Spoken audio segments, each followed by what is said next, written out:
Guys, welcome back to my channel. आज की video में हम पढ़ेंगे एंशियंट हिस्ट्री ऑफ हरियाणा। तो आज हम पढ़ेंगे एंशियंट हिस्ट्री ऑफ हरियाणा। तो जो हरियाणा की हिस्ट्री है उसके सोर्सेज वो ट्रेस हो सकती है various mythological sources, archaeological sources और मॉनेटरी सोर्सेज से। तो हरियाणा की बहुत सारी स्टेट हैं जिसकी साइट्स जो है इंडस वैली सिविलाइजेशन को बिलोंग करती हैं, जैसे कि बनावली, दौलतपुर, भगवानपुर, ठीक है। और बहुत सारे डायनेस्टीज़ भी यहाँ पर रूल करके गई हैं। हरियाणा सेपरेट स्टेट में की एग्जिस्टेंस में आया था 1 नवंबर 1966 को, पर जो हिस्ट्री है हरियाणा की वो काफ़ी ओल्ड है, काफ़ी पुरानी है।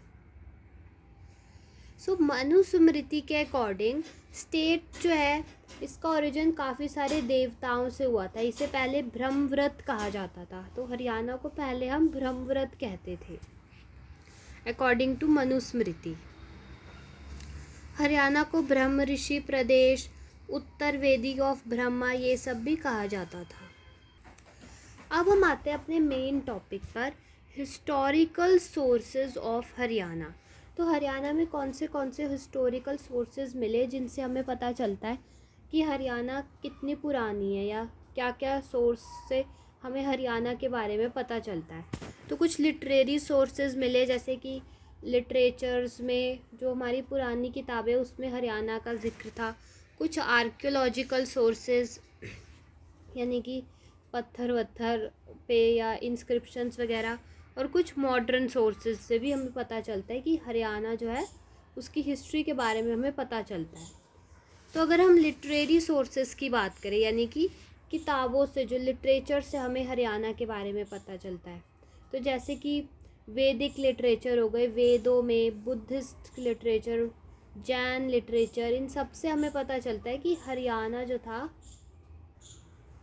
महाभारत से हमें पता चलता है, और बाकी के जो संस्कृत के लिटरेचर हो गए, एंड फॉरेन अकाउंट्स, यानी कि कुछ फॉरेन की जो लिटरेचर है, फॉरेन रिसोर्सेज है, या फॉरेन के जो भी जो ट्रैवलर्स आए उन्होंने जो लिखी बुक्स, उनसे भी हमें हरियाणा के बारे में पता चलता है।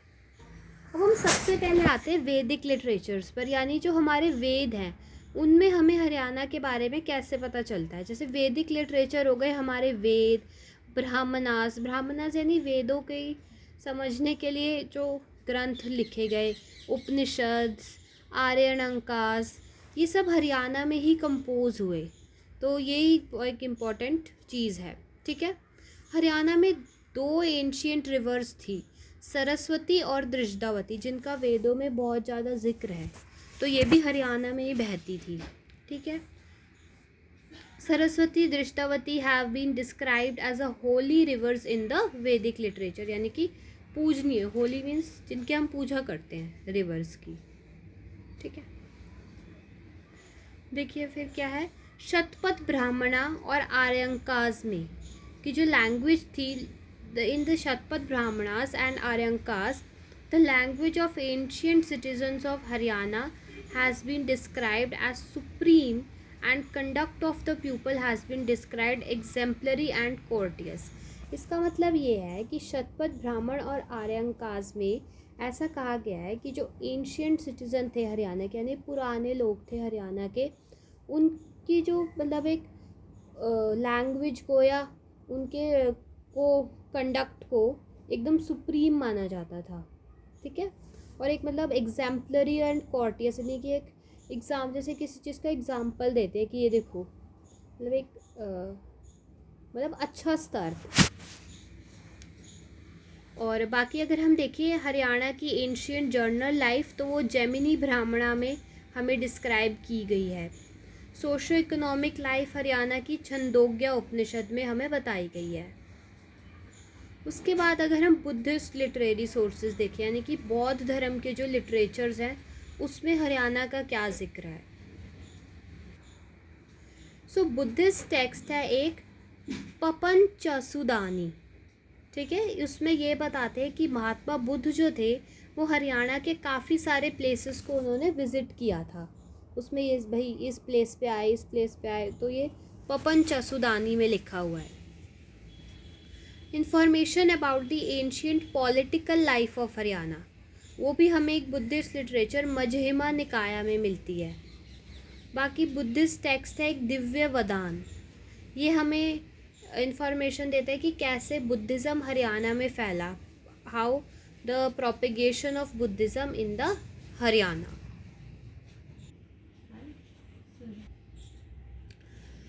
इन this book two major Buddhist centre, in this book यानी कि दिव्य वदान की बात कर रहे हैं। दिव्य वदान में हरियाणा के दो मेन इंपॉर्टेंट बुद्धिस्ट सेंटर हैं, रोहतक और अग्रोहा। ये एक इम्पॉर्टेंट क्वेश्चन है, ये आपका आया भी जाता है कि बुद्धिस्ट का मेन सेंटर्स कौन से हरियाणा में, तो वो है रोहतक एंड अग्रोहा।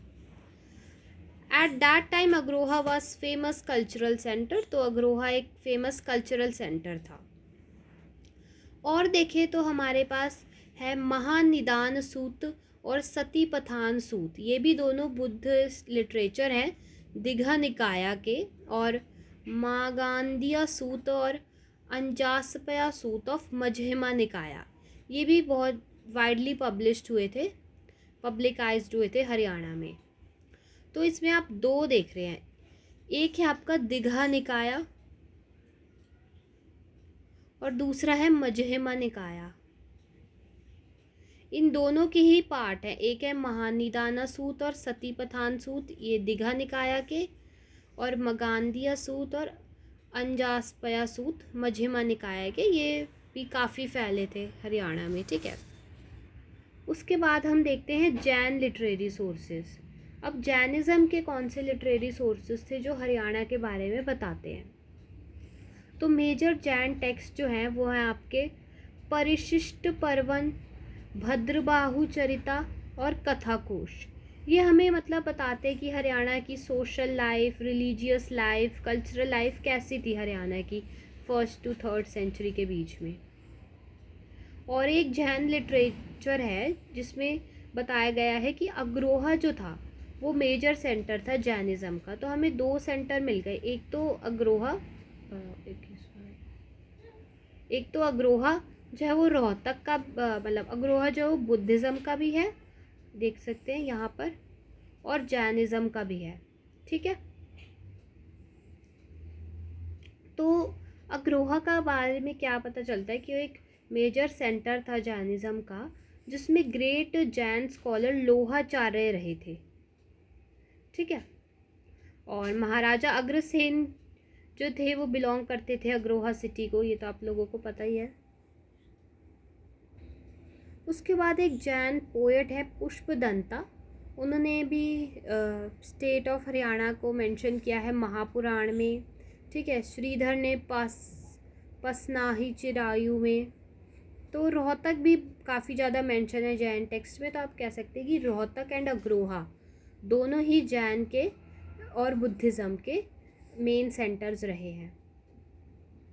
उसके बाद Jain literature, Buddhism literature, Vedic literature के बाद हमारे पास आता है Mahabharata and later Sanskrit literature. तो महाभारत में हमें हरियाणा का कैसे पता चलता है, तो आपको पता है कि बहुत सी इम्पॉर्टेंट साइट्स जो है हरियाणा की वो हमारे महाभारत के आर्यणक पर्व में दी हुई हैं। नकुल दिग्विजयम जो कि महाभारत का एक पार्ट है, वो हमारे ancient political, economical, geographical conditions के बारे में बताता है। और रोहतक टाइटल, भाई रोहतक स्टेट का टाइटल रोहतक है, ये भी हमें नकुल दिग्विजयम में पता चलता है। पुराणों से भी हमें इंफॉर्मेशन मिलती है हरियाणा की। वमन पुराण में काफ़ी ज़्यादा जिक्र है हरियाणा का। वमन पुराण में मेंशन्ड है 7 मेजर फॉरेस्ट्स ऑफ हरियाणा। तो हरियाणा के 7 मेजर फॉरेस्ट वो हमें वमन पुराण में मिलते हैं। कौन से हैं वो 7 forest? Kamyak forest, Aditi forest, Vyas forest, Phalki forest, Surya forest, Madhu forest और कोल्ड फॉरेस्ट। तो टोटल 7 है। तो आप याद रख सकते हैं, जैसे काम्यक, अदिति, देखो अदिति, सूर्य, ये सब सन से रिलेटेड हो गए, ठीक है। फिर मधु एंड कोल्ड। फिर व्यास ऋषि हमारे हरियाणा में, उन्होंने बहुत सारी रचनाएं की हैं। फिर फाल्की, ठीक है, फल, फ्रूट फल देता है तो फाल्की। सूर्य भी फॉरेस्ट से रिलेटेड हो गया। मधु फ्रूट्स, कोल्ड भी लगती है, तो ये सब आप याद रख सकते हैं।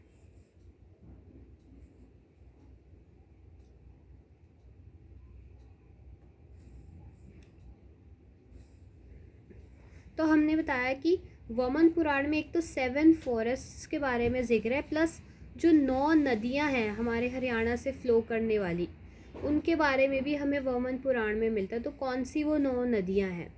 तो देखो, एक तो सरस्वती है और उसी के साथ है दृष्टावती। यहाँ दृष्टावती लिखा नहीं है, दर्शंती लिखा है, जो कि एक्चुअली दृष्टावती ही है। लेकिन इसके साथ कौन सी, मतलब बाकी 9 हैं, 2 आपको याद हैं, तो बाकी 7 कौन सी हैं? देखो, एक है मंदाकिनी, वैतरानी, अपागा, अंशुमती, कौशिकी, हृणयावती, मधुश्रवा। तो ऐसी 9 रिवर्स हैं जो कि वामन पुराण में मेंशन है कि हरियाणा में फ्लो करती थी। एक बार फिर से पढ़ेंगे कौन सी 9 रिवर्स हैं। तो वो है सरस्वती, दृष्टावती, 2 याद है, हो गई, और फिर हिरण्यावती, वैतरानी, मंदाकिनी, मधुश्रवा, अपागा, अंशुमती, कौशिकी, ठीक है। Thus the description of river flowing in Thanesar and Kurukshetra of Haryana is found in Vamana Purana. यानी कि थानेसर और कुरुक्षेत्र से जो नदियाँ बह रही है वो भी हमें वामन पुराण में ही पता चलता है। बाकी अष्टाध्यायी लिखी है पाणिनि ने, महाभाष्य पतंजलि की, हर्षचरिता जो कि भान भट्ट ने लिखी है, राजा तरंगिनी कल्हान ने लिखी है। इन सब के बारे में, इन सब में जो है हमारे हरियाणा के बारे में पता चलता है। अब हम देखेंगे कुछ फॉरेन अकाउंट्स, यानी कि फॉरेन के कौन से लिटरेचर हैं।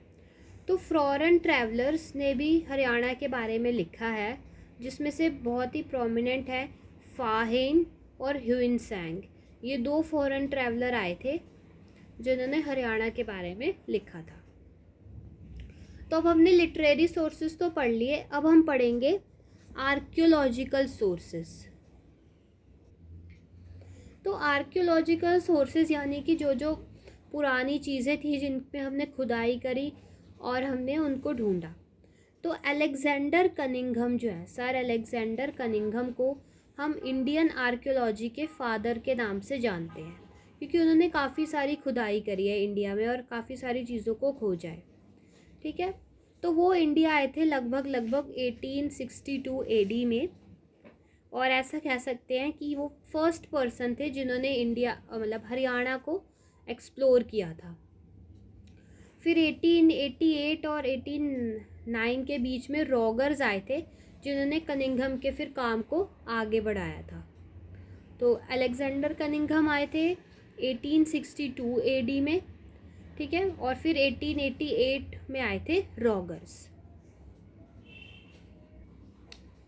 तो पहली आर्कियोलॉजिकल एक्सकेवेशन यानी कि पहली खुदाई जो हरियाणा में हुई थी वो हमारी करी थी D.D. स्नूपर ने 1921-20, जो कि की थी अपने जो राजा कर्ण थे उनके फोर्ट के पास में, mount near a fort of Raj king कर्ण।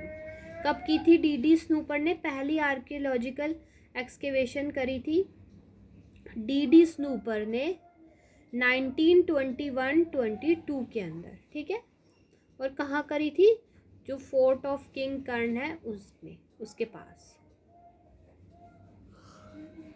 फिर उसके बाद 1933-34 में, यानी कि 21-22, फिर उसके बाद 33-34 में थे पोलर, जो कि साउदर्न रीजन में है, हमारे सरस्वती से रिवर के साउथ में पड़ता है, southern region of Saraswati river है, उसकी खुदाई करी थी। किसने करी थी? H.L. श्रीवास्तव ने। तो आप थोड़ा बहुत ऐसे याद कर सकते हैं कि श्रीवास्तव, ने खुदाई करी थी सरस्वती के साउथ रीजन में। ऐसा सब हो रहा है, श्रीवास्तव सरस्वती मैच कर रहा है थोड़ा थोड़ा, ठीक है। वहाँ पे उन्होंने बहुत सारे कॉपर के कॉइन्स मिले थे। कुश्ना रूलर के जो कुश्ना रूलर था वासुदेव, और योद्धियों के कॉइन्स हमको मिले थे। किसने ढूंढे थे? एच.आर. श्रीवास्तव ने। थे पोलर यानी कि जो सरस्वती नदी के नीचे वाला साउथ में जो रीजन है।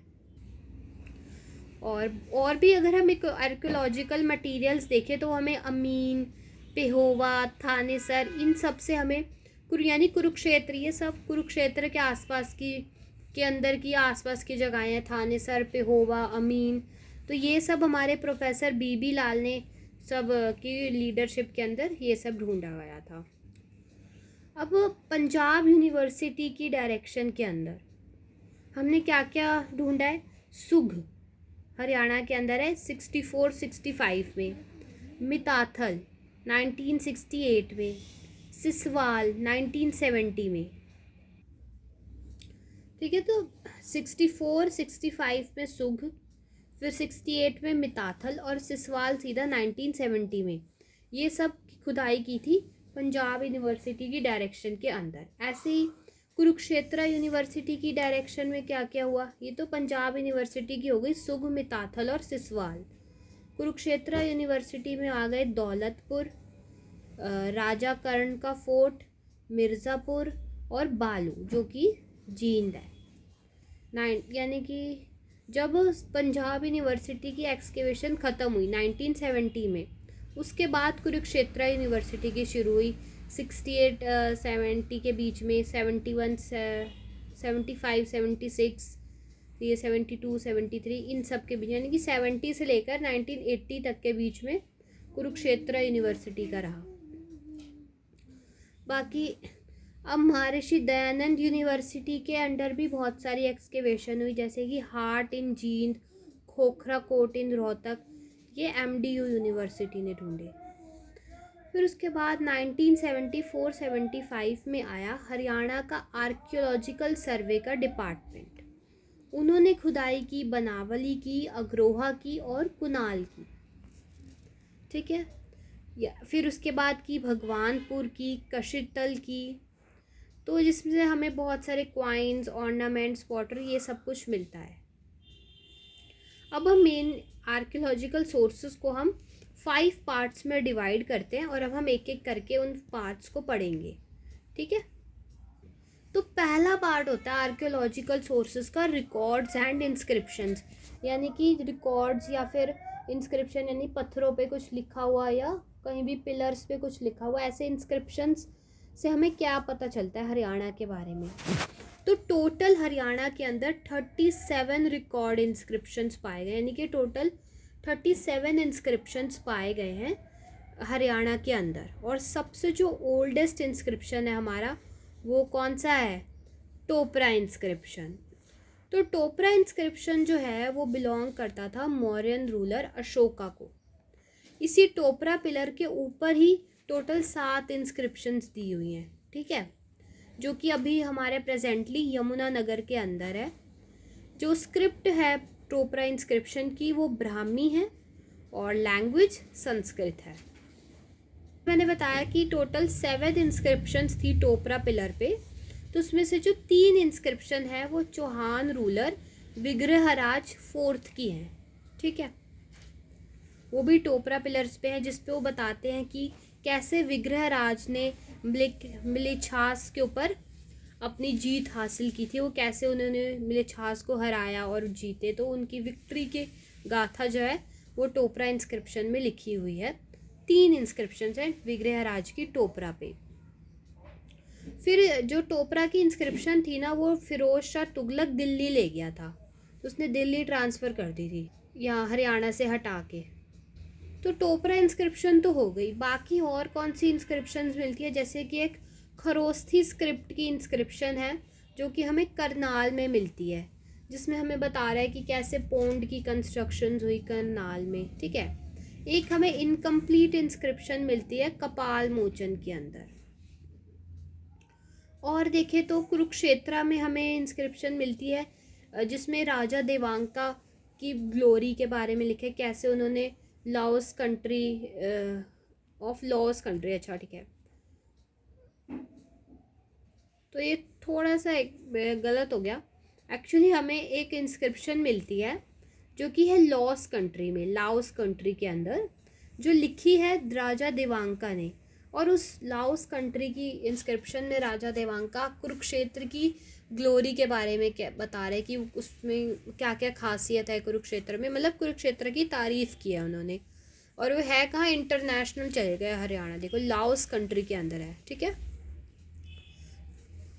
बाकी दो इंस्क्रिप्शन है जो तीसरी चौथी सेंचुरी को बिलोंग करती हैं, तो शाम में मिली हैं, जिसमें आचार्य शोभा त्राता जो कि विष्णु जी के डिवोटी थी, उन्होंने एक पोंड बनवाया था, उसके बारे में बताते हैं। फिर सिरसा में हमें इंस्क्रिप्शंस मिलती हैं जो पशुपति कम्युनिटी के बारे में बताती है। अग्रोहा में जो इंस्क्रिप्शन मिलती है वो हमें म्यूज़िक के 7 नोट्स के बारे में बताती है, ठीक है। हाँसी में मिलती है पृथ्वीराज सेकंड के लिए इंस्क्रिप्शन, ठीक है। लाडनू में मिलती है कि लाडनू में बताता है कि दिल्ली जो थी वो हरियाणा की कैपिटल थी। बाकी अब हम आते हैं मेन, जो हिसार के अंदर एक है गुजरी महल, उसमें 8 इंस्क्रिप्शंस मिलती हैं जो उसके 8 पिलर हैं उनके ऊपर लिखी हुई, जिसमें gods which came from 8 different place, तो भगवान जो 8 डिफरेंट प्लेस से आए थे उसके बारे में जिक्र है। और हमें रॉक इंस्क्रिप्शंस मिलती हैं प्रतिहार के महेंद्र पाल की पेहोवा के अंदर, ठीक है, जिसमें वो बताते हैं कि उन्होंने टेम्पल्स की कंस्ट्रक्शन कराई थी। भोजदेव इंस्क्रिप्शन है, ठीक है, कि उसमें बता रहा है कि पेहोवा जो था वो हॉर्स की ट्रेडिंग का एक फेमस सेंटर हुआ करता था। बाकी हमें रिलीजियस इंस्क्रिप्शंस मिलती हैं 12 खड़ी में लिखी हुई, सुग प्लेस में जगाधरी के, मोहनबाड़ी, गुरुवाड़ा, ये सब वैष्णव टेम्पल्स की कंस्ट्रक्शंस के बारे में इंस्क्रिप्शंस हैं, ठीक है। तो आप लोग कुछ इम्पॉर्टेंट याद रखेंगे और आपके दिमाग में रहनी चाहिए कहाँ कहाँ कौन सी इंस्क्रिप्शन थी। एक बार फटाफट या तो मैं रिवाइज़ करा देती हूँ, तो मैं रिवाइज़ करा देती हूँ सारी इंस्क्रिप्शन। तो हमने पढ़ा कि टोटल 37 इंस्क्रिप्शंस हैं। सबसे ओल्डेस्ट है टोपरा की इंस्क्रिप्शन। टोपरा की इंस्क्रिप्शन लिखी थी मौर्यन रूलर अशोका ने। टोपरा के अंदर ही 7 इंस्क्रिप्शंस हैं जो कि अभी यमुनानगर में है। टोपरा पिलर ब्राह्मी स्क्रिप्ट है और संस्कृत लैंग्वेज में लिखा हुआ है। तो 3 इंस्क्रिप्शन टोपरा के अंदर हमने पढ़ा चौहान रूलर विग्रहराज 4th की हैं, जिसमें विग्रहराज ने जीता था लिछास को, तो उसके बारे में उसकी तारीफ़ की है। टोपरा को जो है फिरोज शाह तुगलक दिल्ली ले गया था। फिर हमें एक और इंस्क्रिप्शन मिलती है खरोस्थी स्क्रिप्ट में करनाल के अंदर, जो पोंड की कंस्ट्रक्शन के बारे में बताती है। एक इनकम्प्लीट इंस्क्रिप्शन मिलती है कपाल मोचन में। राजा देवांका ने लिखी है एक इंस्क्रिप्शन, कुरुक्षेत्र की तारीफ़ की है, जो कि लाओस कंट्री में है। फिर हमें तीसरी चौथी सदी की 2 इंस्क्रिप्शन मिलती हैं तोशाम में, जो शोभा त्राता के बारे में बता रही है। सिरसा में हमें पशुपति कम्युनिटी की इंस्क्रिप्शन मिलती है। अग्रोहा में हमें 7 नोट्स ऑफ म्यूज़िक की इंस्क्रिप्शन मिलती है। हाँसी में हमें पृथ्वीराज सेकंड की मिलती है, ठीक है। लाडनू में जो मिलती है वो बताता है कि दिल्ली हरियाणा की कैपिटल है। फिर बाकी 8 इंस्क्रिप्शंस है गुजरी महलों के 8 पिलर्स पर, जिसमें वो 8 भगवानों के बारे में बता रहा है कि वो 8 डिफरेंट प्लेसेस से आए कैसे भगवान। महेंद्र पाल की प्रतिहार किंग की पेहोवा में मिल गई। भोजदेव पेहोवा, ठीक है, पेहोवा हॉर्स ट्रेडिंग का सेंटर था, ये भोजदेव इंस्क्रिप्शन में है, ठीक है। ये सब है, अब याद हो गए होंगे आई होप। तो एक तो हमने आर्कियोलॉजिकल सोर्स पढ़े इंस्क्रिप्शंस, अब एक होते हैं क्वाइंस। क्वाइंस से भी हमें आर्कियोलॉजी के बारे में जो है पता चलता है। तो क्वाइंस कैसे होते हैं आइए समझते हैं। जो क्वाइंस होते हैं वो एक मतलब इम्पॉर्टेंट होते हैं, प्लेस एक होल्ड करते हैं जब हम एंशियंट हिस्ट्री को स्टडी कर रहे हों, ठीक है। तो अगर मैं बताऊँ तो इनफैक्ट हिस्ट्री ऑफ हरियाणा जो कि 200 AD टू 300 AD तक की जो हिस्ट्री है हरियाणा की, वो टोटली क्वाइंस के बेसिस पर ही निकाली गई है। क्वाइंस को स्टडी कर कर ही हमने 200 AD से 300 AD तक का जो सारा हिस्ट्री है वो टोटली और कोई हमारे पास इंफॉर्मेशन नहीं है, सिर्फ क्वाइंस हैं, उसी बेसिस पे सारा इन्फॉर्मेशन है एंशियंट हिस्ट्री का। तो कुछ क्वाइंस हैं, आप लोग थोड़ा थोड़ा दिमाग में रखेंगे क्योंकि बहुत सारे क्वाइंस हैं। तो सबसे पहले है आहत क्वाइंस। ये हमें कहाँ से मिलते हैं? सुघ अग्रोहा नौरंगाबाद से। ये लगभग 2वीं सदी के क्वाइंस हैं, ठीक है। ये स्टैम्पिंग मेथड से बनाए गए थे, एक स्पेशल सिंबल जो कि मेटल के ऊपर स्टैम्प किया जाता था। मेटल को गर्म किया, वो हल्का हो गया, स्पेशल सिंबल स्टैम्प किया तो वो क्वाइन बन गया। तो आपको मेन याद रखना है कि आहत के जो क्वाइंस हैं वो आपको सुघ, अग्रोहा और नौरंगाबाद से मिले हैं। उसके बाद इंडो ग्रीक क्वाइंस जो हैं वो 3री सदी के, 2री सदी के हमने पढ़े आहत के क्वाइंस। 3री सदी के क्वाइंस है इंडो ग्रीक क्वाइन, जो कि हमें खोखरा कोट से मिलते हैं, रोहतक के, ठीक है। गोल्ड और कॉपर के क्वाइंस हमें मिताथल से मिलते हैं, जो कि कुशाना रूलर्स को बिलोंग करते थे। तो गोल्ड है, कॉपर है, तो अच्छा ही लगता है, तो इसलिए गोल्ड एंड कॉपर, ठीक है। उसके बाद क्वाइन मिंटिंग डाइज, यानी कि क्वाइन को डाई करने के लिए, जैसे मेटल होते हैं, क्वाइंस होते हैं, उनको जैसे हम डाई कर देते हैं, ठीक है। तो वो हमें, जो कि अपने कुशाना रूलर को ही बिलोंग करते थे, वही सोने और कॉपर के, सोने और चांदी के, कॉपर के क्वाइंस बना रहे हैं, तो डाइस भी उन्हीं को ही चाहिए, ठीक है। हुविश्का, कनिष्का, इन सब के क्वाइंस हमें मिलते हैं औरंगाबाद और खोखरा कोट से। Yaudheyas mint is located in Rohtak.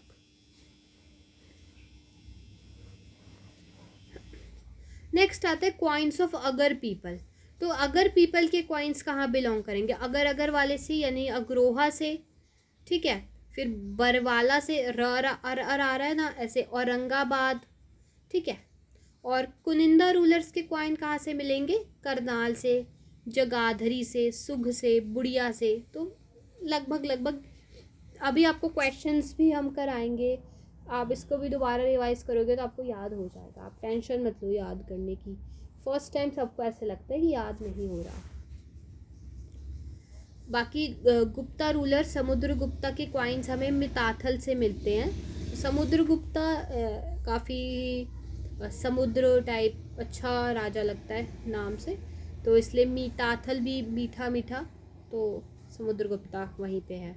और कि इंडो ससानियंस के सिल्वर कॉइन कपाल मोचन से मिल गए। कॉपर करेंसी जो थी हर्षा की, वो हमें सोनीपत से मिलती है, ठीक है। जिससे हमें पता चलता है कि पुष्यभूति किंग हर्षवर्धन की मतलब एंसेस्टर्स के बारे में हमें पता चलता है। बाकी प्रतिहार्स और तोमर्स के क्वाइंस हमें मिलते हैं, ठीक है, खोखरा कोट, सुगर, बुढ़िया से। तो यही है क्वाइंस, ज़्यादा नहीं है। बाकी फिर आगे हम स्टैम्प्स पढ़ेंगे, तो एक बार फटाफट से दोबारा रिवाइज करा देती हूँ जिससे थोड़ा दिमाग में बैठ जाए। तो हमने पढ़े थे कि पहले हमने पढ़े थे आहत क्वाइंस। आहत क्वाइंस हमें मिल रहे थे सुघ, अग्रोहा और औरंगाबाद से। 2वीं सदी के क्वाइंस थे और स्टैम्पिंग मेथड से इनको किया जाता था। फिर हमें इंडो ग्रीक के क्वाइंस 3री सदी के मिले खोखरा कोट से, रोहतक में। गोल्ड और कॉपर के क्वाइंस मिताथल में थे, कुशाना रूलर के। कुशाना रूलर्स ही मिंटिंग डाइस को इस्तेमाल करते थे, ठीक है। हुविश्का, कनिष्का, ये सब हमें औरंगाबाद और खोखरा कोट से मिले। अगर के क्वाइंस हमें अग्रोहा, बरवाला और औरंगाबाद से मिले। कुनिंदा रूलर्स के क्वाइन करनाल, जगाधरी, सुघ और बुढ़िया से मिले। गुप्ता रूलर समुद्रगुप्ता के क्वाइन मिताथल से और इंडो ससानियन के क्वाइंस कपाल मोचन से। हर्षा के क्वाइन सोनीपत से और प्रतिहार, तोमर और चौहान के क्वाइंस हमें खोखरा कोट, सुगर, बुढ़िया से मिले। अब नेक्स्ट हम आते हैं स्टैम्प्स पर, यानी कि हमने क्वाइंस पढ़ लिया। अब मोहर, स्टैम्प्स यानी कि जो मोहर होती थी राजकीय मोहर राजाओं की, उससे हमें क्या पता चलता है? तो स्टैम्प्स जो हैं वो भी हमें मदद करती हैं हरियाणा की हिस्ट्री को स्टडी करने में। हरियाणा में बहुत सारी स्टैम्प्स मिली हैं, सुघ से, दौलतपुर से, फोर्ट ऑफ किंग करण, जो कि मैंने लिखा करण से, अग्रोहा से, काम लिखा है करण ने, ठीक है, नौरंगाबाद से, अछेड़ पहाड़ीपुर से, राखी गढ़ी से, करनाल से, खोखरा कोट से, यानी जहाँ जहाँ से आपको कॉइन्स मिले वहीं वहीं से लगभग आपको स्टैम्प्स भी मिली हैं। ये स्टैम्प्स जो थे ये यूज़ होती थी कॉइन्स को मिंट करने के लिए, यानी कि कॉइन्स पे छापे मारने के लिए, कि ये कॉइन्स पे स्टैम्पिंग, समझ गए ना आप।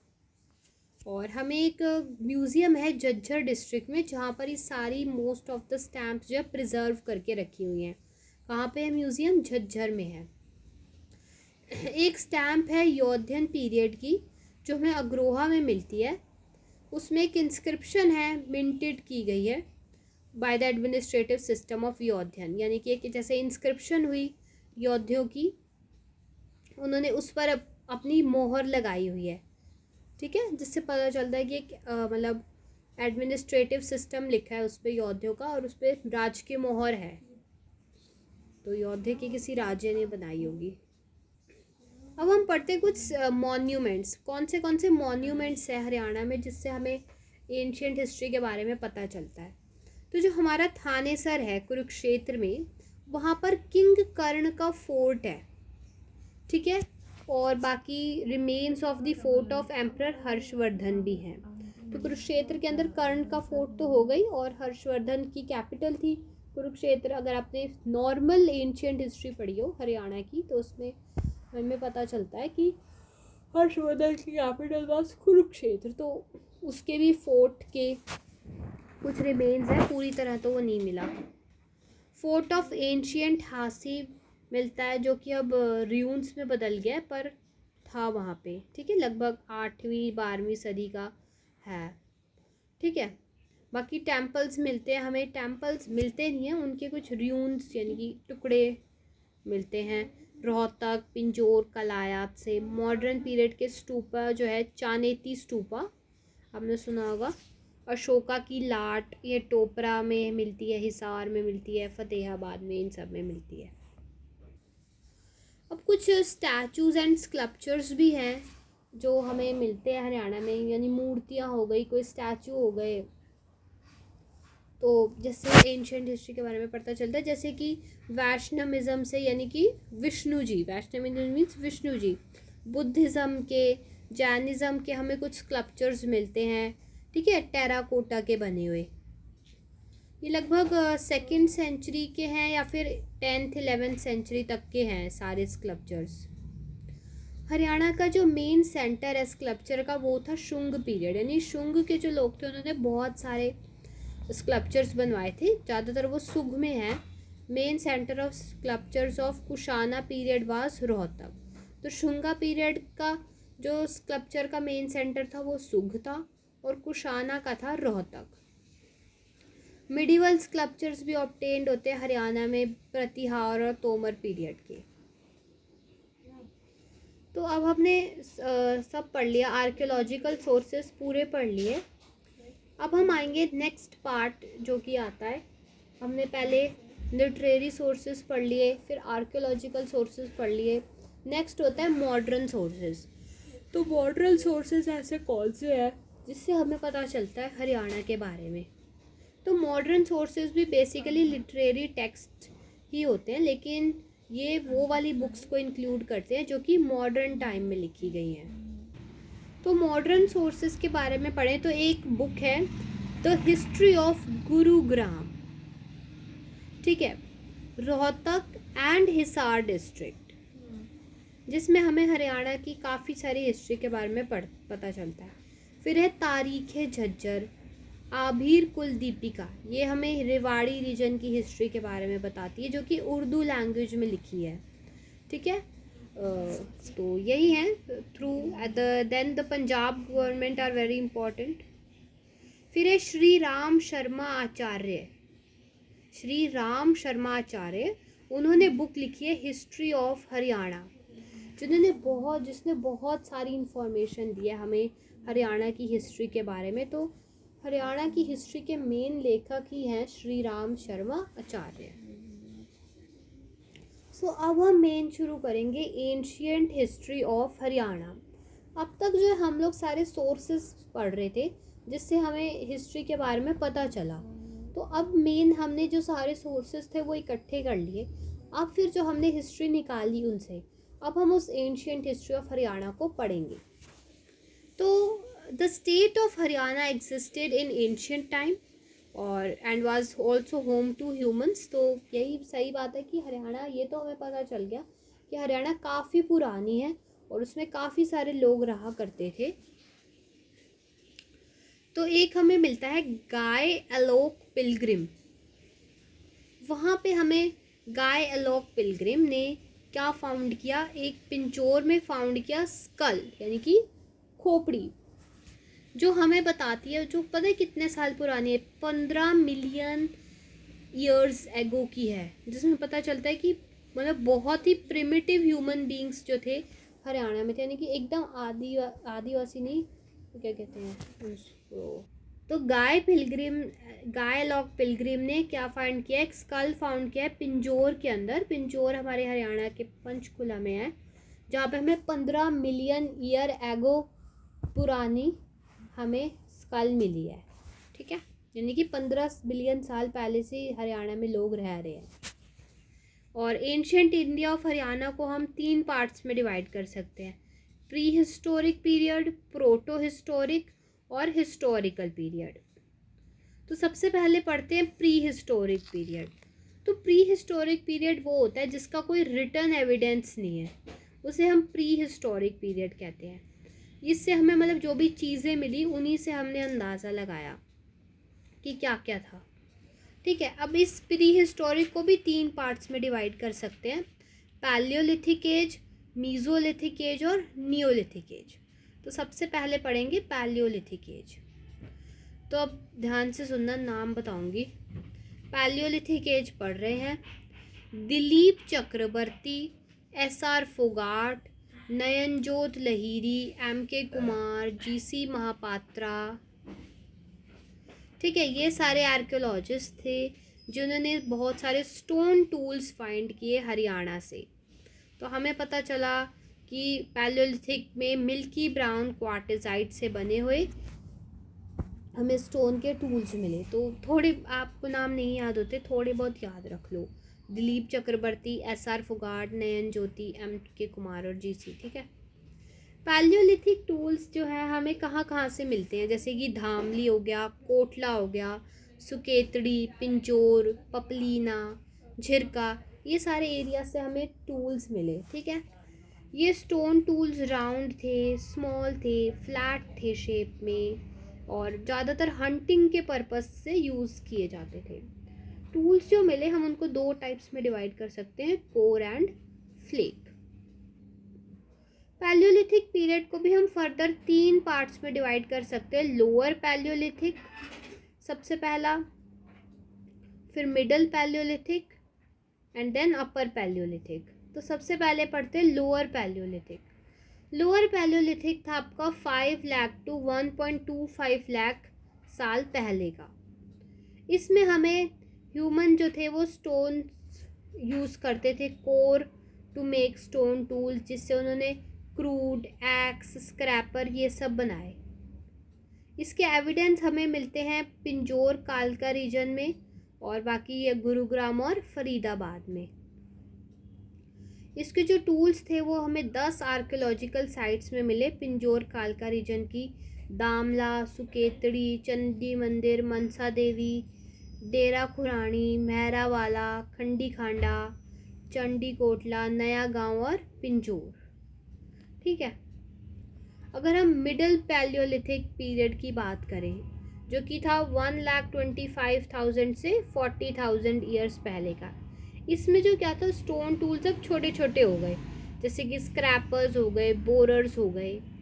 इसमें जो ह्यूमन बींग्स थे उन्होंने गुफाओं में रहना शुरू कर दिया था, रिवर वैलीज़ में रहना शुरू कर दिया था और इसके एविडेंस हमें मिलते हैं कालका रीजन ऑफ पंचकुला से। नेक्स्ट आती है हमारी अपर पैलियोलिथिक पीरियड, जो कि लगभग 40,000 से 10,000 साल पहले की थी। इसमें क्या हुआ, जो टूल्स थे वो और ज़्यादा छोटे हो गए एंड और ज़्यादा लाइटर हो गए, ठीक है, लगभग मिडिल पैलियोलिथिक के मुकाबले भी और छोटे और लाइटर हो गए। इसमें जैसे ब्लेड हो गए, शार्प ब्लेड्स, ठीक है, बनाने शुरू कर दिए। पेसल, मोर्टार, शार्प एज जो चीज़ें थी वो उन्होंने बनाई। ये हमें एविडेंस मिलते हैं सिसवाल से, हिसार के, राखीगढ़ी हाँसी के, और मिताथल भिवानी के, और बनावली ऑफ फतेहाबाद से। तो हमने पढ़ा था कि हमारा जो अपने एंशियंट हिस्ट्री का प्री हिस्टोरिक पीरियड था वो 3 पार्ट्स में डिवाइडेड था, पैलियोलिथिक, मीजोलिथिक एंड नियोलिथिक। तो पैलियोलिथिक हमने पढ़ लिया, अब हम पढ़ेंगे मीजोलिथिक, यानी बीच वाला जो एरिया था, मिडिल वाला, मीजोलिथिक पीरियड एज। तो इस टाइम पे जो हमारे टूल्स का साइज़ था वो बहुत ज़्यादा रिड्यूस हो गया था, तो हम इसको माइक्रोलिथ भी कहते हैं। ठीक है, काफ़ी टूल्स छोटे छोटे हो गए थे बट शार्प हो गए थे। शार्प यानी नुकीले टूल्स थे, और छोटे टूल्स यानी इजी टू हैंडल वाले। जो ज़्यादातर मेन जो टूल्स थे वो थे स्क्रैपर, बोरर एंड चाइसल। तो अब मीजोलिथिक पीरियड की जो एक्सकेवेशन थी वो किसकी सुपरविजन के अंदर हुई थी? तो 2 नाम हमारे सामने मेन आते हैं। एक तो दिलीप चक्रवर्ती, इनका नाम हमने पैलियोलिथिक में भी पढ़ा था, और मयन जोत लाहरी। इन्होंने मीजोलिथिक के जो सारे स्टोन के टूल्स थे उनको डिस्कवर किया था। जैसे कि कहाँ से मिले ये टूल्स? ज़्यादातर गुरुग्राम फरीदाबाद से मिले, मेवला हिल्स से मिले, नोड़ा, कोहो, मोहताबाद हिल्स, पलियागांव हिल्स, सिरोही, गोथड़ा, धौज, निमोर, तेथुर, खोरी, जमालपुर, ये मतलब बहुत सारी हिल्स के आपके नाम हैं, इन सब से आपको मिले। ठीक है, ये देख लो, थानी, दौलताबाद, भुटला, मानेसर। ठीक है, तो मीजोलिथिक में इतना ही था। मेन हमें ये याद रखना था कि इसमें टूल्स जो थे वो थोड़े छोटे हो गए थे, माइक्रोलिथ एज भी इसलिए इसको कहते हैं। बस मेन चीज़ यही थी। अब जो मेन आता है वो आता है नियोलिथिक एज, नवपाषाण युग जिसको हम कहते हैं। तो नियोलिथिक एज में जो मेन चीज़ हुई ना वो ये था कि ह्यूमन ने एग्रीकल्चर करना शुरू कर दिया था, खेती बाड़ी करना शुरू कर दिया था ह्यूमंस ने। इसके एविडेंस हमें सिसवाल से मिलते हैं। इसके अलावा हमें जो है बीड्स मिलती हैं, अर्दन बैंगल्स मिलती हैं, रेड क्ले पोट मिलते हैं जो कि व्हील पे बनाए गए हो, ग्रे कलर की पॉटरी मिलती है, और मतलब बहुत सारी चीज़ें, यानी कि पॉटरी शुरू कर दी है, बीड्स बना पा रहे हैं, बैंगल्स बना पा रहे हैं, एग्रीकल्चर करना शुरू कर दिया, यानी काफ़ी एडवांस हो गए न्यूलिथिक टाइम तक जो अपने प्यूपल थे हरियाणा के। और बेसिकली जो मेजर हमें एविडेंस मिलते हैं न्यूलिथिक पीरियड के वो हमें पिंजोर कालका रीजन से मिलते हैं, या फिर लोअर रेंज ऑफ शिवालिक में हमें मिलते हैं। अब हम नेक्स्ट आते हैं प्रोटो हिस्टोरिक पीरियड पे। प्री हिस्टोरिक हमने पैलियोलिथिक, मीजोलिथिक, नियोलिथिक पूरा कर लिया। अब आ रहे हैं प्रोटो हिस्टोरिक पर। तो प्रोटो हिस्टोरिक क्या है? It is the age before the historical period, जहाँ पे हमें स्क्रिप्ट्स और लेटर्स तो मिले बट हम उनको रीड नहीं कर पाए। हमें लिखावट में चीज़ें तो मिल गई पर वो क्या लिखा है वो हम समझ नहीं पा रहे, वो क्या लैंग्वेज है उसको डेसिफर नहीं कर पाए आज तक। तो प्रोटो हिस्टोरिक ऐसी पीरियड था जिसमें हमें चीज़ें मिली लिखी हुई बट वो क्या लिखा है वो ही नहीं समझ में आया, तो उनका मिलना ना मिलना एक बराबर था। तो इसमें हमारा Siswal culture, Hakra culture and most famous Indus valley civilization हमारी प्रोटो हिस्टोरिक में ही आती है। तो 3 ही सिविलाइजेशन है, एक सिसवाल हो गई, एक हाकरा हो गई और एक इंडस वैली हो गई, पर तीनों बहुत बड़ी बड़ी हैं। तो हम एक एक करके तीनों को पढ़ेंगे और हमारा प्रोटो हिस्टोरिक पीरियड ख़त्म हो जाएगा। ठीक है, तो सबसे पहले सिसवाल कल्चर को पढ़ते हैं। तो हमारा सबसे पहला आता है सिसवाल कल्चर। तो जो सबसे पहली खुदाई की गई थी ना हरियाणा में, फर्स्ट एक्सकेवेशन जो हुई थी ना वो सिसवाल में ही हुई थी, हिसार डिस्ट्रिक्ट के। तो इसलिए इसका नाम सिसवाल कल्चर हो गया, क्योंकि सिसवाल में चीज़ें मिली तो उसका नाम सिसवाल कल्चर कर दिया। तो ऐसा माना जाता है कि लगभग 2500 BC के अराउंड कुछ फार्मर्स थे जो कि राजस्थान में सेटल हो गए थे और वो एग्रीकल्चर वर्क कर रहे थे। तो उससे हमें सिसवाल कल्चर के बारे में पता चल गया। मतलब एग्रीकल्चर में वो खेत वेत में जोत रहे होंगे या खुदाई कर रहे होंगे तो उन्हें कुछ चीज़ें मिली होंगी वहाँ से, तो हमें पता चला कि यहाँ पे तो कोई लोग रहते थे सिसवाल कल्चर की। फिर खुदाई हुई, एक्सकेवेशन हुई और एक निकल गया है कि Siswal civilization was there in the Haryana.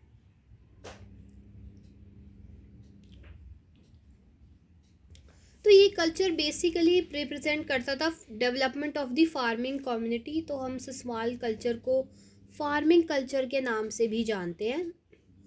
Total 29 place है हरियाणा के जो कि सिसवाल कल्चर के अंडर आते हैं।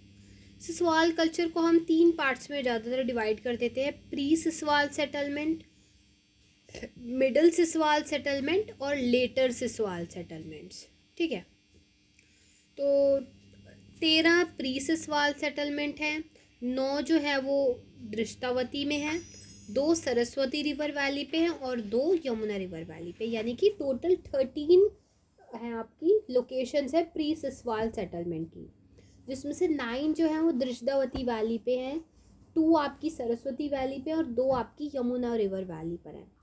ऐसी मिडिल सिसवाल सेटलमेंट है आपकी टोटल 20, जिसमें से 12 आपकी दृष्टावती पर, 5 यमुना नदी पर, 2 घग्गर नदी पर और 1 सरस्वती नदी पर। और अगर हम लेटर सिसवाल की बात करें तो उसमें तो टोटल 28 है, जिसमें 11 जो है वो साहिबी रिवर पर, 10 दृष्टावती पर, 6 यमुना पर और 1 हमारी सरस्वती वैली पर है। तो जो सबसे पहले सिसवाल के पीपल थे वो दृष्टावती वैली पर सेटल हुए थे और उनकी सेटलमेंट्स हमें महेंद्रगढ़ में मिलती हैं। सबसे पहले वहीं मिली, ऐसा मतलब सबसे पहले वो लोग महेंद्रगढ़ में ही रहना शुरू किया था उन्होंने, ऐसा हमें पता चलता है एक्सकेवेशन के थ्रू। अब कुछ इम्पॉर्टेंट साइट्स पढ़ लेते हैं सिसवाल कल्चर की। तो सबसे पहली साइट तो आपको पता ही है सिसवाल कल्चर है, तो सबसे पहली साइट होगी सिसवाल। तो सिसवाल आपको ये तो पता है कि हिसार डिस्ट्रिक्ट के अंडर है। तो ये एक विलेज है हिसार डिस्ट्रिक्ट में जो कि अपनी चौटांग रिवर के बैंक पर है। उसके वेस्ट डायरेक्शन में चौटांग रिवर जहाँ बह रही है उसके वेस्ट साइड में जो विलेज पड़ता है हिसार के अंदर वो हमारा सिसवाल है।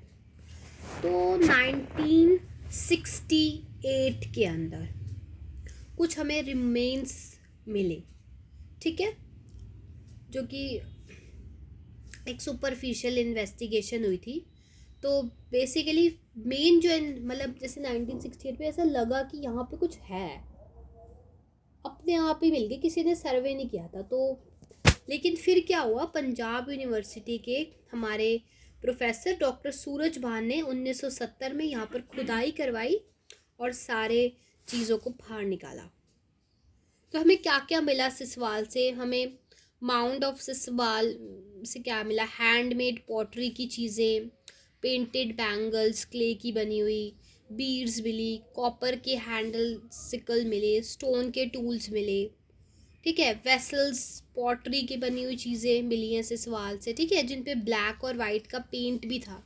यानी अभी पेंट से चीज़ें हमारे लिए कुछ बड़ी बात नहीं है, बट उस टाइम पे भी यानी कि पेंट जो था रेड, मतलब कलरफुल पेंट्स नहीं, ब्लैक और वाइट कलर के पेंट्स जो थे वो ढूंढ लिए गए थे, खोज लिए गए थे, ठीक है। कुछ ग्रे कलर भी हमें मिले, यानी ब्लैक और वाइट को मिक्स करके। फिर हमें मिलता है मिताथल, नेक्स्ट साइट है मिताथल। तो आपको ये तो पता है कि मिताथल कहाँ है, मिताथल है भिवानी डिस्ट्रिक्ट में हमारे हरियाणा की। यहाँ से मैंने बताया था कि समुद्रगुप्ता, मैंने बताया था मीठे मीठे लगते हैं, तो गुप्ता पीरियड के कॉइन्स हमें मिलते हैं मिताथल से 1915-16 के लगभग में।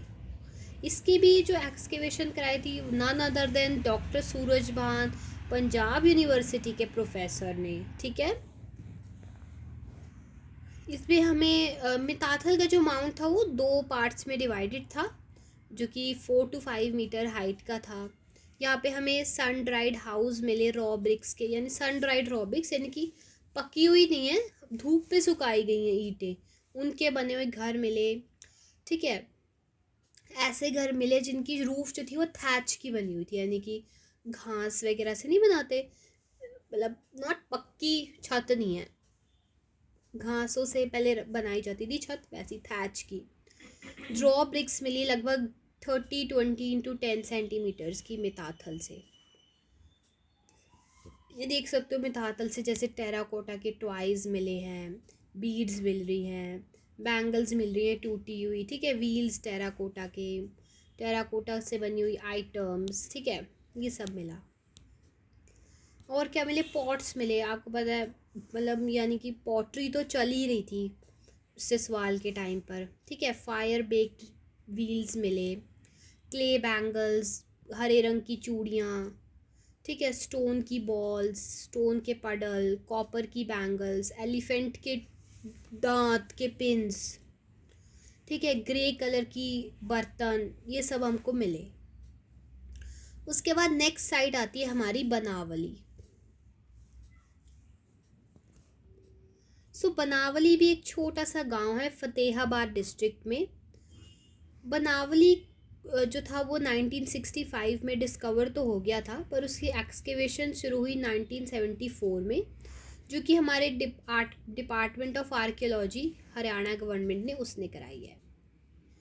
हाउसेस बने हुए थे ब्रिक्स के, मड ब्रिक्स के, ठीक है, जिसमें हमें बेक्ड ब्रिक्स मिलती हैं 1:2:3 के उसमें रेशो में, ठीक है। कॉपर और ब्रॉन्ज भी मतलब था, गोल्ड भी वहाँ पे प्रेवलेंट था, यानी गोल्ड की चीज़ें भी मिली हैं। और देखिए हमें बनावली से क्या मिला, राउंड शेप के स्टोव मिले, फर्नेस मिले, पॉटरी, ज्वेलरी, किचन के बर्तन, बच्चों के खिलौने, ये सब हमें मिलते थे। फिर नेक्स्ट साइड आती है राखी गढ़ी। राखी गढ़ी, जिसे हम राखी शाहपुर भी कहते हैं, एक फेमस विलेज है हांसी तहसील में, हिसार डिस्ट्रिक्ट के। तो आर्कियोलॉजिस्ट ने देखा, मतलब आर्कियोलॉजिस्ट को भाई राखी गढ़ी में कुछ चीज़ें हैं, वो 1964 में पता चल गया था। फिर वहाँ पे खुदाई करी, वहाँ की इंफॉर्मेशन निकाली, इम्पॉर्टेंट ऑब्जेक्ट्स देखे तो हमें वही पॉटरी, पेंटेड बैंगल, ठीक है, कुछ प्रीशियस स्टोन, ग्रे कलर के पॉट्स, ये सब मिले। फिर नेक्स्ट आता है बालू। बालू आपको पता है कहाँ पर है, जींद डिस्ट्रिक्ट में, हरियाणा की। कुरुक्षेत्र यूनिवर्सिटी ने इसकी खुदाई करवाई थी 1978-79 में। जो आइटम्स मिली हमें यहाँ पे, वही रॉ ब्रिक के घर, पॉटरी, लाल और ग्रे कलर के wheel, clay beads, bangle, stone के बीड्स। बाकी इससे के अलावा हमें क्ले के फिगरिंग्स, यानी क्ले के बनी हुई मतलब कुछ फिगर, ऐसे कुछ बैंगल्स, टॉयज, नीडल्स, कॉपर के टूल्स, ये सब मिलते हैं। नेक्स्ट साइट है हमारी फरमाना, जो कि छोटे से शहर रोहतक के अंदर एक छोटा सा विलेज है। ये साइट आपकी लगभग 2007-2 में खुदाई हुई इसकी, और इसमें हमें 2 से 3 मीटर गहरे गड्ढे मिले हैं, ठीक है, जहाँ पे हमें क्ले के स्टोव्स मिलते हैं, यानी कि चूल्हे, क्ले से बने हुए चूल्हे, ठीक है। इन पिट्स को हम किचन की तरह इस्तेमाल करते थे। पॉटरी की बनी हुई चीज़ें मिलती हैं लाल और काले रंग की। फिर नेक्स्ट साइट हमारी कुनाल है। कुनाल हमारी रतिया तहसील फतेहाबाद में है।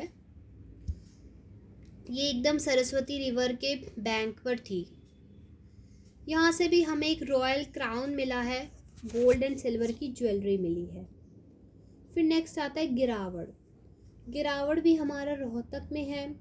गिरावड़ की एक्सकेवेशन 2007 में हुई। यहाँ पे हमें 13 पिट्स एंड 2 किल्स मिले। फिर आता है भिरडाणा। भिराणा आपका फिर से फतेहाबाद में है। यहाँ पर हमें 2003-5 में इसकी एक्सकेवेशन हुई। यहाँ पर भी पिट्स मिले, जैसे फरमाना में मिले थे वैसे ही गिरावड़ में मिले। तो ये तो हो गई सिसवाल के अपने कल्चर की साइट्स। आपको अब कुछ इम्पोर्टेंट फीचर्स पढ़ लेते हैं सिसवाल कल्चर के। तो सबसे पहला इम्पोर्टेंट फीचर ये है कि ये कल्चर था वो अग्रेरियन था, यानी कि एग्रीकल्चर ओरिएंटेड था, ठीक है, और बहुत ही ज़्यादा एडवांस था। जो इसके बाद कल्चर्स आए ना, उनसे भी ज़्यादा एडवांस था ये। एनिमल हस्बेंड्री भी हमें पता चलती है, जैसे काऊ, बुल, गोट्स, डॉग्स, पिग्स, इन ये मतलब डोमेस्टिक एनिमल्स थे उस टाइम पर। एनिमल हस्बेंड्री की वजह से ही डेयरी की प्रैक्टिसेस शुरू हुई थी, वो भी हमें मिलती है। स्किन्स या फिर वूल और कॉटन क्लोथ बनाना, ये सब भी सिसवाल में। Groups, families and many other social institutions became quite prevalent. Probably marriage जो थी और रिलीजन और आइडल वर्शिप भी होती थी इस टाइम पे। और people of this culture were moving towards urban civilization, ठीक है। They were more connected to Indus civilization लगभग 2300 BC में। तो अब कुछ इंपॉर्टेंट प्लेसेस के बारे में पढ़ लेंगे, बस इसको रीड करना आपके दिमाग में रहनी चाहिए। सबसे पहला हिसार।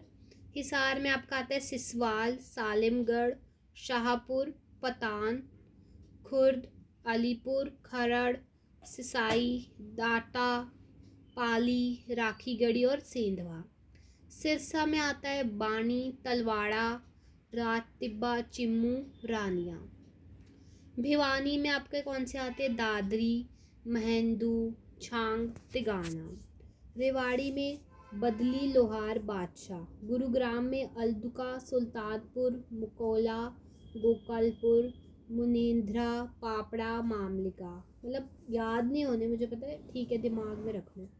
कैथल, मोहो, चेहा, रितुई, जथेरी, पुंडरी। जींद, नरवाना, बरसाना, खोखरी। करनाल, कुंजपुरा, निसांग, धाचर और बहोला। आज के लिए इतना ही। कल की वीडियो में हम पढ़ेंगे Hakhra culture in Haryana, and then आगे कंटिन्यू करेंगे इंडस वैली और बाकी अपने modern, pre, proto and historical period से, जिसमें हम वेदास एंड ये सब पढ़ेंगे। तो आज के लिए इतना ही। Thank you. और आपकी जो MCQ की वीडियोस है, यानी इसी के क्वेश्चन आंसर्स जो होते हैं, वो भी आपको इसी चैनल पे साइड बाय साइड मिलती रहेंगी। तो आपको जो पढ़ना है आप पढ़ सकते हैं। आप थ्योरी पढ़नी है तो आप थ्योरी पढ़ सकते हैं। अगर आपने MCQ पढ़ने हैं तो MCQ भी पढ़ सकते हैं। थैंक यू और please do subscribe our channel. Haryana CET की कोई टेंशन नहीं होगी अगर आप इस चैनल से पढ़ेंगे।